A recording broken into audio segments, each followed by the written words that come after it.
Well, after dropping the diss on Amon in my last video, it's time for me to make nice. We've got ourselves an HVX.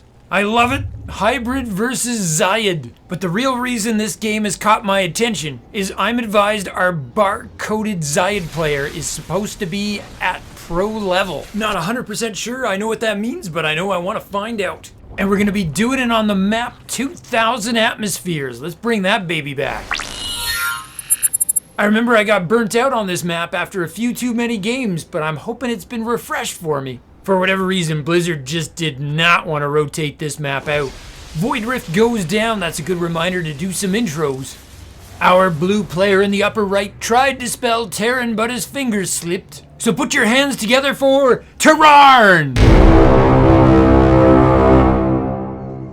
You know, if the Zerg and Protoss can get together and make babies, I feel like maybe there's hope for the rest of us. Who am I kidding? We're doomed. Den's already halfway done. Both our players looking to expand. Just gotta get those 400 minerals. Down goes the nest. Just as Minion Scout arrives. Our Xayid player in the bottom left is a method of representing data in a visual machine readable form. He is barcode. I apologize, I do not know who this is, but I am very curious. Just how new to the Xayid is he? And is he good? The minion attacks the scavenger but realizes he's in range of a feeding pool. That's just not going to work very efficiently. Instead he goes after a scavenger who is not healing. And even better, his target does not switch sides like in SCII.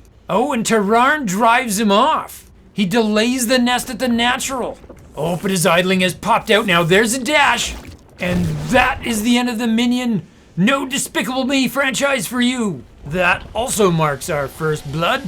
Oh, double Void Rift going down for Terrarn. His first unit's gonna pop. It's gonna be a warrior. He's actually only getting his first gas now. Late gas builds are so popular these days. That lone Xayidling's coming over to counter. But stat-wise, he does not hold a candle to a warrior. I don't think he'll be able to do much more than get a scout off. Especially since there's 2 more warriors in production here. Do not go in there, my fuzzy little tarantula friend. Oh, the warrior's superior range means he gets that first shot off too. That Xayidling is dead. Oh, he dashes away at the last second. What did he have, like 1 hit? No, he's dead. Without their upgrade, Xayidlings have a range of 3, warriors have a range of 5. That's the equivalent of a marine, and you can really see how that played out there. Hybrid just has a lot of tough units, man. I'm feeling a real underdog vibe here. I'm advised Terrarn is a high platinum, low diamond level player. So best case scenario with the balance issue, this might even out. Oh, very good call for barcode. He's making a defensive bile pit. He's gonna need that, because otherwise 3 warriors, make it 4. They could just waltz right up there and win the game. Warriors aren't world beaters. But when your opponent has double the army size and their hybrid units, that is a losing condition. Oh, Terrarn is making a Vespine concentrator. Once you put that next to your harvester or your gas getter, or a simulator as it looks like, every 3 seconds it adds back a unit of gas. So your geysers are going to deplete more slowly, but more importantly, they may never run out. And that can have huge implications for late game. Barcode's picking up that mutagen chamber. Think of that as your Evo. It gets you your numeric upgrades, but also unlocks Scorpulus, Mendlings, and Roamers. Terrarn's picked up a double stasis cell. That's kind of his equivalent to the Evo chamber. Gets you your +1/+1, but also unlocks Flayers, Warbringers, and Sentinels. Oh, we did move out with his warriors. They're checking the 3rd. Barcode's gonna need feeding pools to hold this. Oh, he's got a Scorpulus. That's gonna help. Warriors are light type, Scorpulus will do bonus damage against them. A terrific composition adjustment for barcode. I think the Scorpulus even have the speed to hunt them down. They inject poison too, right? If they hit a target, they reduce its speed. Oh, there, you can really see it. The Golden State Warriors don't look so tough now, do they? I feel like they had a window there, but it definitely closed when that mutagen chamber went up. Now remember, if the hybrid can fight within the ring of its network, it gets a ton of advantages, the least of which is regeneration to its shield and its health. Yeah, this is a much tougher fight for those Scorpulus now. Oh, he's got flares, but he's not using them. The warriors can't do this alone. He gets one Scorpulus, but then loses a warrior. Barcode gets a look at that flare and he thinks twice. Those guys do very heavy damage to light. That might not mean anything to the Scorpulus, but it definitely puts some terror into the hearts of those Xayidlings. Barcode did expand behind this though. Really just applying some light pressure so he could do what was really important here. Terrarn though, he's gonna counter expand. Both our players taking their third. It's Xayid with the slight worker lead, but Terrarn who has a big advantage in army size right now. I don't love the Xayid position, and I think he's making the right call making another bile pit. You don't want to overinvest in static defense, but I think there's a time and a place when you really need it. But what Barcode has done is he's teched up to air. He's got raptors. And a trio of eroders as well, that's going to beef up his army. Is he going to harass with those raptors though? Terrarn has no turrets. Hybrid turrets are awesome but expensive. Yes, he is pushing out with those raptors. But usually you see them in a much bigger pack or cloud. 2 raptors does not one-shot anything. But I guess the idea is if he goes now, Barcode can hit before Terrarn has any anti-air. Yeah, he's gonna slip right into the main here, completely unopposed. He's gonna go to town here. Terrarn's army was positioned way up in front to protect his natural in third. Here he comes. Oh, he does have a silent. That's your anti-air, especially if you can get it in the network. The silent gets a big speed bonus when he's inside that network circle. 1 raptor was downed. I don't think they got very many kills there. Actually, it doesn't look like he got any. But I guess the real prize was that he was able to expand again at the same time. Obviously, killing workers is the goal, but disruption is good too. Terrarn had to pull his entire army back to deal with that. He probably didn't need to because most of his army couldn't shoot up anyway. But it doesn't matter too much because the Silence Oblivion Shredder has an incredible DPS. Oh, a Xayid just flew by there. Oh, I hope we get to see that in action. That's a Xayid spellcaster you don't get to see too often. There it is, it's just sort of camped over top of the army there. Barcode's going for a little spa day here, a little healing session at the feeding pool. The recent change to be able to heal your units up to full at the feeding pool has really helped out the Xayid. Oh, Terrarn really showing us a mix of units here. He's got a Sentinel, a melee combat unit that jumps at its opponents. And on the far right, if I can find it, nope, not there, there it is. That is a minion that's upgraded into a spirit. It doesn't attack, it's just for scouting. What you can actually do is get it into position, then hit a self-destruct button, and then it gives you 43 seconds of vision.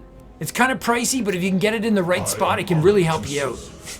Oh, a bunch more raptors in production for Barcode. Oh, look! Terrarn actually researched Cloak for his spirit. You never see that. And then, of course, it wanders right into a detector. But you do not see hybrid players invest in their scouting like this. This is very interesting. It's rare enough that somebody actually makes a spirit, let alone... Oh, and Barcode had made a Farian, which is a detector. The cost on those has really come down, and so they're starting to make a bit of a resurgence. It's a quick, durable transport that detects. All right, Terrarn's gonna use his scouting info to go after the 4th here. There is a bile pit, maybe that'll buy just enough time for Barcode to get his army here. Oh, Terrarn just crushing the defense here. So many mace strikes, just nuking everything. But that does mean he's gonna be out of energy when the army gets here. Oh, he gets the scavenger nest. It's a spontaneous decomposition. I don't know if that one's gonna stick. I know, I should call it a secret hatch because for just a flash of a second it converts to a hatchery before it dies. Oh, the Xayid got in there, but I think it died before it got any spells off. And Terrarn's just gonna walk away. It's a very successful hit, he can be happy with that. But I wonder if he could have actually crushed Barcode's army right then and there. He may not be aware how significant his army lead is right now. Barcode just remakes that 4th like a boss. If you're unfamiliar, bosses and other managerial types are very skilled at building scavenger nests. This is known. Whoa, did Terrarn make all those crystals or has he been moving them up? I'm not certain, but I think he's actually advancing the network forward. There's definitely different play styles possible, but that's how I think you do it. The network gives you a big advantage, and the further forward you have it, the more opportunities you have to use it for offense. Barcode rebuilding his 4th, but also taking a 5th. He's effectively double expanding. He's also catching up on upgrades. And he's making assailants now. Maybe he was disappointed with his Raptors. Yeah, this game's kind of special. We've got the Toronto Raptors versus the Golden State Warriors. Hold it, I am wrong. That is not an assailant. That is a Kraken that's being made. Hold it, there are assailants. Thought I was losing my mind for a second. Terrarn has not made any defensive turrets this game. He remains quite vulnerable to harass, except that his army is mobile and has anti-air now. And that massive horde of evil should be able to handle a trio of assailants. They can, though, outmaneuver. Obviously, when your opponent has no air, you can go where they can't. Oh, but I think Terrarn's just gonna counter from here. That could be a good call. He doesn't want to give Barcode a chance to poke at him. And so one way to deal with harass is to force your opponent to defend. Oh, Terrarn's actually split his army. He's gonna have warriors sneak around to the side here. There's double bile pits at that fort, though. It's not gonna be as easy a take as it was last time. Oh, the range on those mace strikes is 10. They are so infuriating. And yes, they do splash. The only good news is they cost energy. So unless the Warbringer's in the network, he is gonna run out of energy. But wow, he sure seems to have a lot. The Kraken's gonna arrive and reinforce the Xayid. That's really gonna help. Oh, he drops the volatile discharge. Terrarn needs to get out of there. Oh, he's not attacking it. I don't think he sees it. Oh, there goes his army.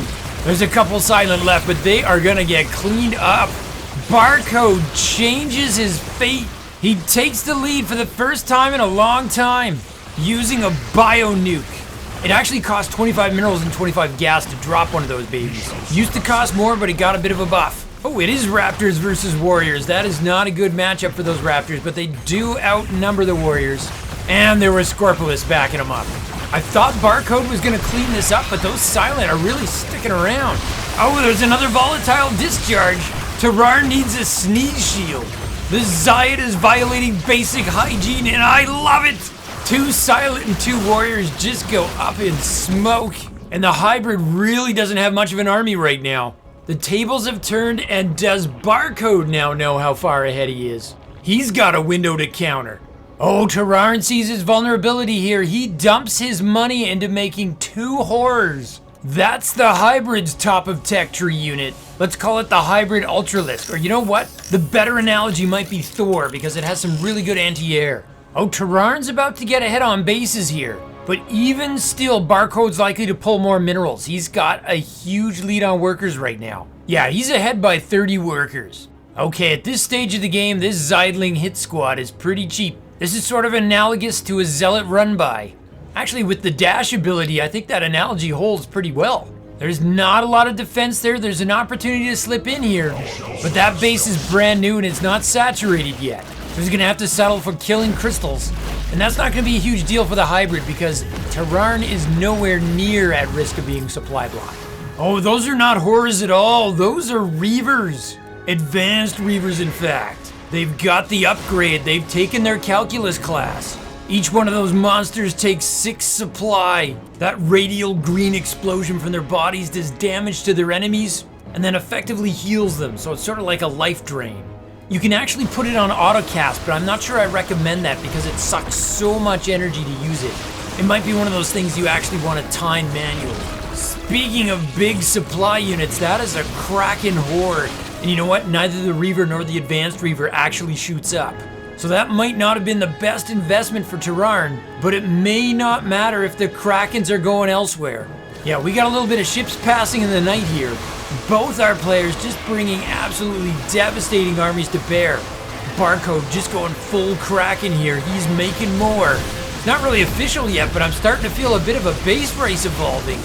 Neither player's turning around. It wouldn't be horrible for Barcode to do it, because I think the Krakens can deal with the Advanced Reavers. Or maybe the plan is he's going to use the ones he's just building now. Yeah, 2 more pop out and that's his defense, I think. How does Terrarn defend this? He may have actually wanted to get those horrors after all. They're pretty good anti-air. Oh, double volatile discharge in the mineral line. This is just a social faux pas. Oh, he's actually like building a wall of discarded Kleenex. Discarded Kleenex that explodes. Meanwhile, the Reavers are showing off their advancedness. They managed to pull off another secret hatch. He can destroy one of those discharges, but I don't think he can destroy them both. It's gonna be close. Oh, the Kraken was actually too close to his own discharge. He was badly injured. He kind of took himself out there. I think he needed those Krakens. Oh, he's got more coming. But please, no more discharges. For the sake of human sanitation. Yeah, he doesn't need them. He can just focus those Reavers down. Meanwhile, Barcode has reached Terrarn's production. Yeah, if this is a base race, both our players have a lot of work to do here. Oh, another discharge in the mineral line. These Kraken do not cover their mouths when they sneeze. Oh, and the advanced Reavers are gonna get cleaned up. That was an expensive investment. Yeah, Terrarn's trying to use the consume DNA ability to heal and keep his unit in the field. But the Kraken's inevitably gonna bring him down. I mean, he does have over 900 hit points with +3 armor, so he is super tanky. Oh, the Kraken got distracted from his Reaver killing duties. Terrarn does not have much of an army left here. Most of it's all bound up into that Reaver. And it is going down. I think that might be it. I think it's game for Barcode. He was actually quite far behind in this game until a certain bio nuke. Yeah, these Reavers are just getting countered.